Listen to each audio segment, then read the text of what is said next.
September 17, 1959 is a historic date. Early on this Thursday morning, the B-52 carrier takes the X-15 out for its maiden powered flight. Hydraulic temperature, Scott? -2, and holding since we passed the tower. Test pilot Scott Crossfield is buckled in and ready for a ride to 40,000 feet, where he'll be cut loose for the first demonstration of this plane's abilities and performance.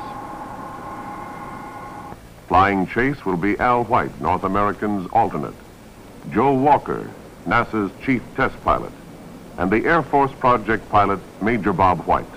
All vital observers today. They'll be at the controls of the X-15 in the near future. Edward 003. Winds 220 degrees at 12 knots. Prime responsibility for getting the X-15 to drop altitude rests on the aircraft commander, Captain Charles Bach, and the co-pilot, Captain Allaby. Penny Tower, 003, rolling now.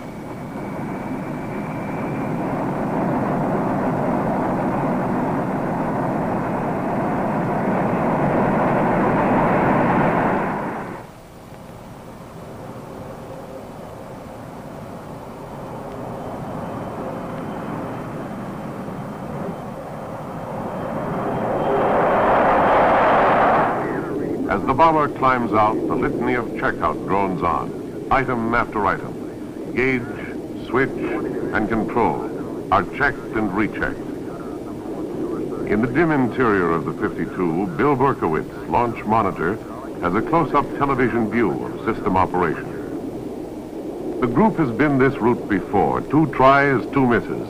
The first try never left the ground. The second came agonizingly close, just 3 minutes from a drop, when a frozen valve canceled the effort. Delays are difficult to accept, but each time the system at fault was improved and a problem eliminated.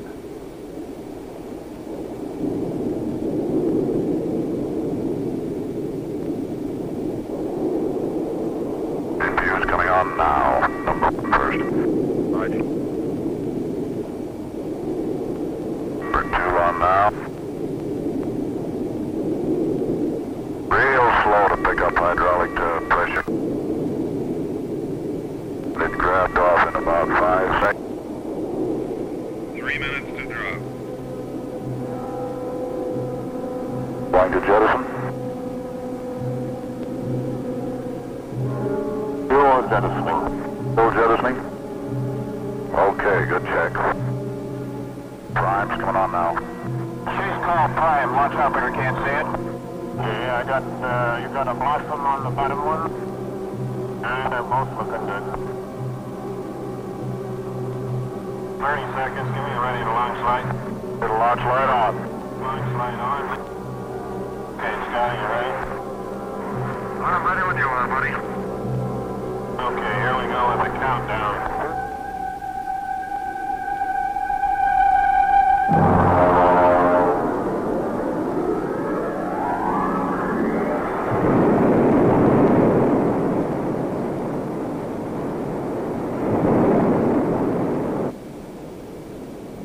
Got 8 of them going. Roger. Heading uphill at 33,000 feet. Roger. Looks good across the board. And I'm on number 1 and climbing through 35. Roger. Direction looks good, Scotty. Right on, you look real good. Okay, fine. One up on 50.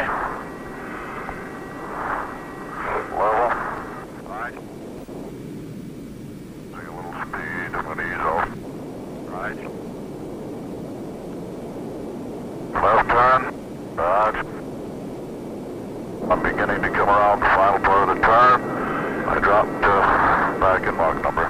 The record showed Mach 2.1, over twice the speed of sound, 1,385 miles an hour. Burn out. Right. On the first try, man and plane went 1/3 the way to the goal of 6 times the speed of sound. As the X-15 slows to subsonic speeds, the chase planes catch up and the glide portion of the flight begins. Now on a southerly heading, Crossfield begins his long glide to landing from 46,000 feet. Time in the air is precious, and the checkout continues all the way down. Right. Roll, pull. Steady side slip. Very powerful rudders on this little lady. Got ventral. Okay, buddy, just a second. 8,000. I don't want to drop it on the track. Here comes ventral now. You ready? One, parachute deployed, well fouled up. Roger. You're fouled up? No, the parachute, well, it's open. It's letting it down. How nice. 245.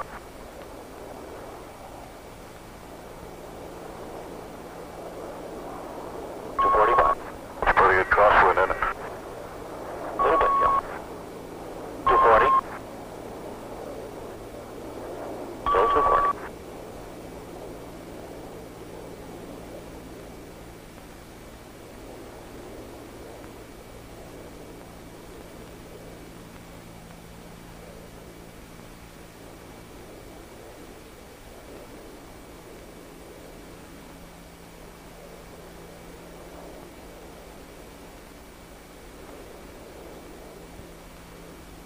Gear is coming down, and it looks good. Nice and easy, Daddy. Shown 210.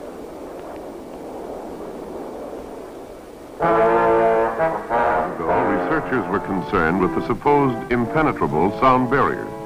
The X-1 slammed through this barrier to aviation progress with a series of flights well beyond Mach 1. The age of supersonic flight had arrived. A few years later, the X-2 made its appearance. Its mission was to probe deeper into the unknown regions of ultra-high speed and high-altitude flight. It set records, too, peaking out at 126,000 feet and achieving over 3 times sonic speed. Even while the X-2 was still flying, planners were looking toward the next step into the future, a combined airplane and space vehicle, the X-15. The plan calls for this craft to start at the dry lake and ride with a carrier plane out over Utah. Its progress will be watched and marked by tracking stations spotted along the flight path, a corridor known as the High Range. Masses of new information will be radioed back to ground stations. Flying beyond the atmosphere at ultra-high speed has its penalty: heat. As the atmosphere is re-entered, air friction will heat parts of the plane to a red glow, 1,200 degrees Fahrenheit. Past the critical re-entry phase, the X-15 approaches the Earth as an airplane, bringing our eyewitness back from beyond the sky. From the drop to the landing, one man, the pilot, will be in control. High-altitude rockets have shown that outer space is totally hostile to human beings. Man must have a spacesuit to survive. This multi-layer suit is complete with air conditioning, pressurization, oxygen supply. It gives the comfort and mobility needed to control an airplane or a spacecraft, yet it could sustain life on the moon. Suppose the pilot had to eject, bail out. Would this suit save him? A series of checks were made using the rocket sled to build up the speed to over 1,000 miles an hour.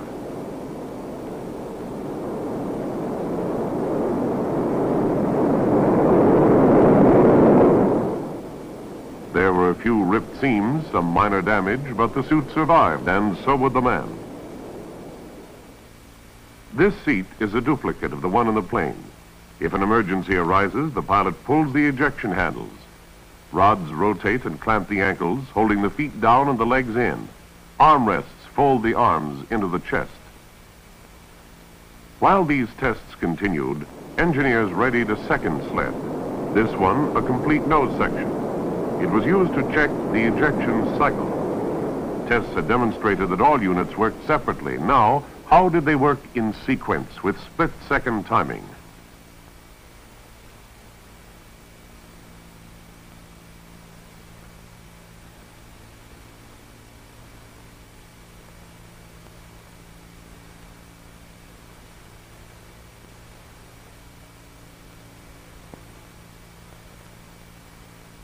Our escape system was ready to handle any emergency. While engineers continued development work, production crews were scanning acres of blueprints and converting drawings to three-dimensional metal shapes. High in-flight temperatures demanded the use of an alloy new to airframe manufacture, Inconel X. This alloy retained strength even when red hot. As the number 1 plane of the 3-plane series neared completion, pilots and engineers were already investigating its flying qualities, using a device called a flight simulator. This valuable training device also uncovers bugs in systems, works out problems before the critical flight phase. An electronic computer takes the place of the airplane, and it responds by changing instrument readings, which the pilot interprets as flight progress. Runs by the hundreds were made from drop to landing to get the feel of the plane, note its response, improve its systems.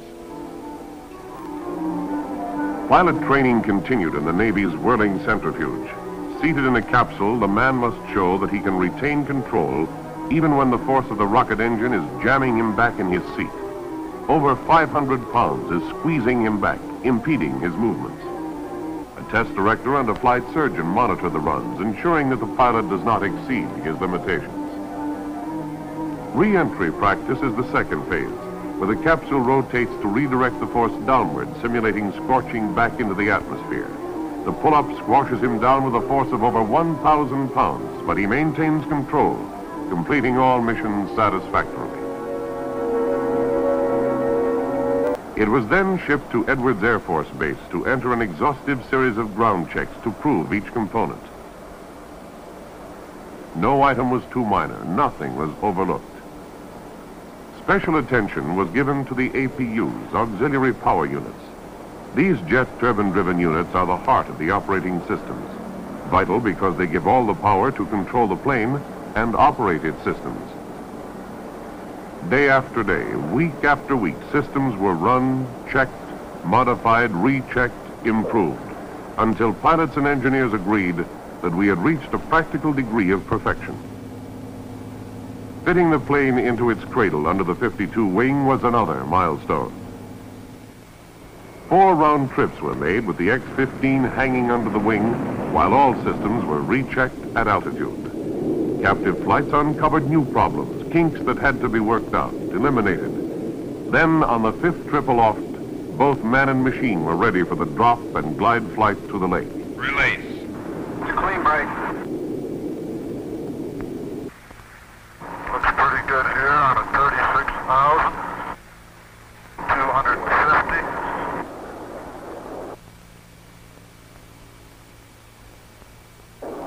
Every flight ends in a glide, since fuels are used in one all-out 3-minute burst. When the fuel is gone, it's a long downhill coast to the desert floor. Without power, the pilot has only one shot at the landing, so his skill and the maneuverability of the plane were critically judged. Scott, don't forget the vertical. Okay, we'll like clear the edge of the lake here. So coming off now. Clean separation. Good deal, buddy. Beginning the turn in. Got plenty of room. Good. I'm going to land a little long on the lake of a hunch. Snaps.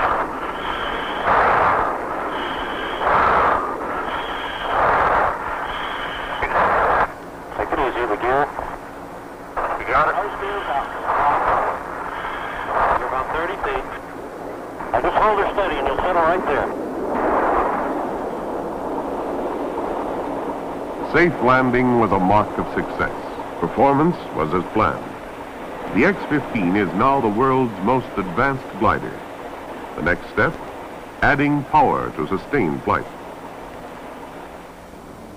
This is the second airplane of the series. While number 1 was making its glide flight, another crew was readying the second model for engine runs. The first few tries will be made with well-proven engines, ones previously used in earlier X airplanes. Crew members move to the protective shelter of the blockhouse as the engines are primed for light-up.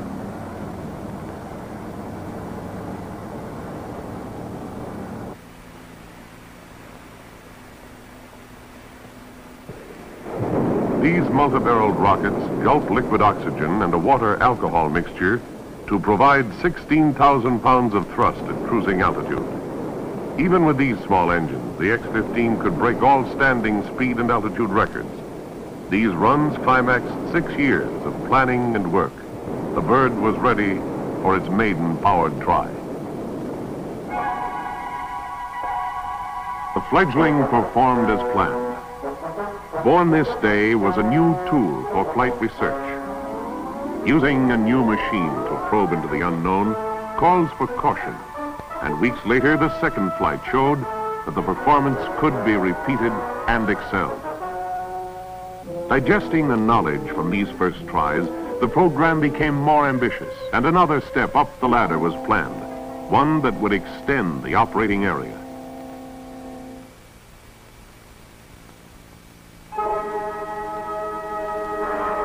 Countdown for powered flight begins at midnight. The previous week has seen many test hurdles, each one met and overcome, each one establishing with greater authority the right of the X-15 to be in this fueling area. All the control points have been passed this far, and now the touchy, toxic, volatile propellants are added one by one. As tanks are gradually filled, crew members take long last looks into the vitals, then close the doors. Dawn finds the service carts being pulled away with the two aircraft again standing ready.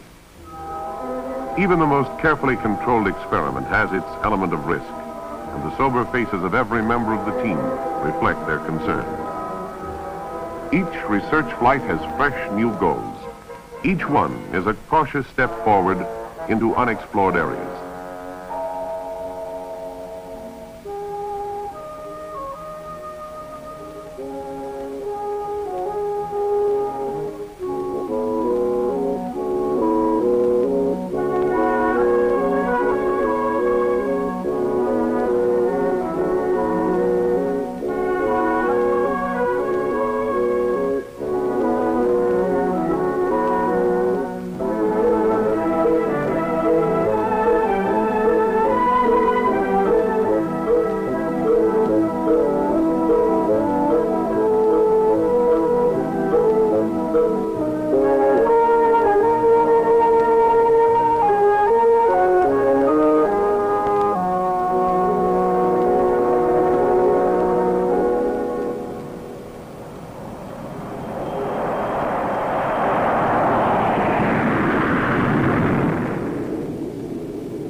The intention of this flight is to make a straight climb to 80,000 feet, hitting Mach 2 at the peak. The now routine checks of plane and engine pass uneventfully, and just past 9 in the morning, the third voyage of the X-15 begins.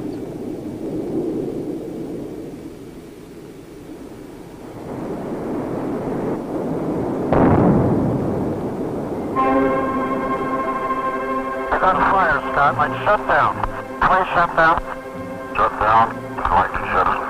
Land on Rosemont.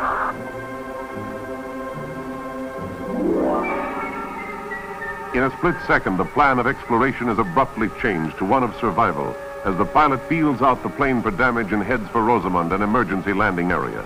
Never has the pilot been more vital.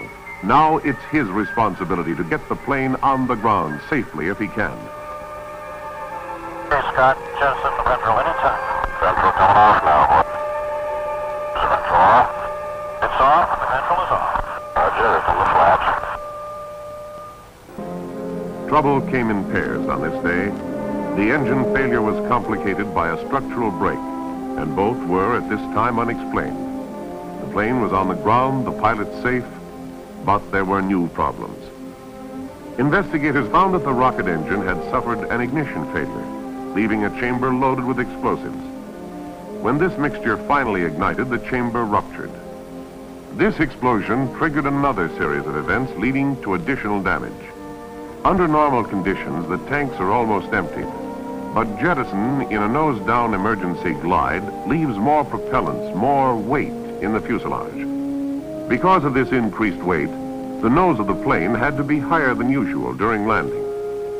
Although the touchdown was smooth, the nose-up angle was beyond the design limits, and the break occurred when the nose wheel slammed to the ground. A day and a half after the accident saw the airframe in its original jigs at the factory. The damage that seemed crippling was quickly repaired and the broken halves rejoined. This whole project is one set to gain knowledge, and even from failures, lessons are learned. The fuselage was strengthened and landing gear was redesigned to absorb more shock. The rocket engines were modified to increase reliability. 5 weeks after the unsuccessful try, the plane, now whole and improved, began its trek back to Edwards Air Force Base.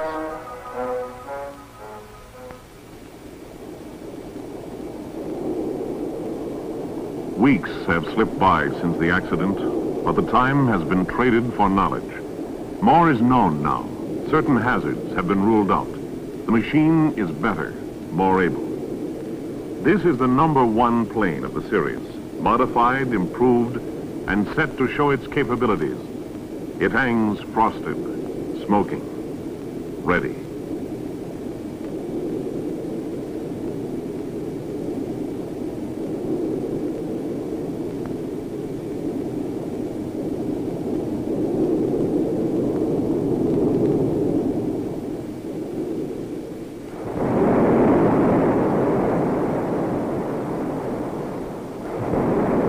Looking real good from back here. And they look very good across the door.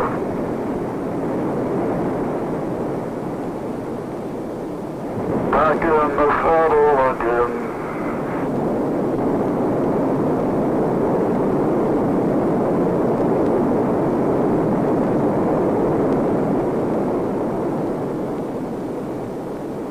Pouring on the rocket power, the X-15 speaks to a new high of Mach 2.5. 1,660 miles an hour at 67,000 feet.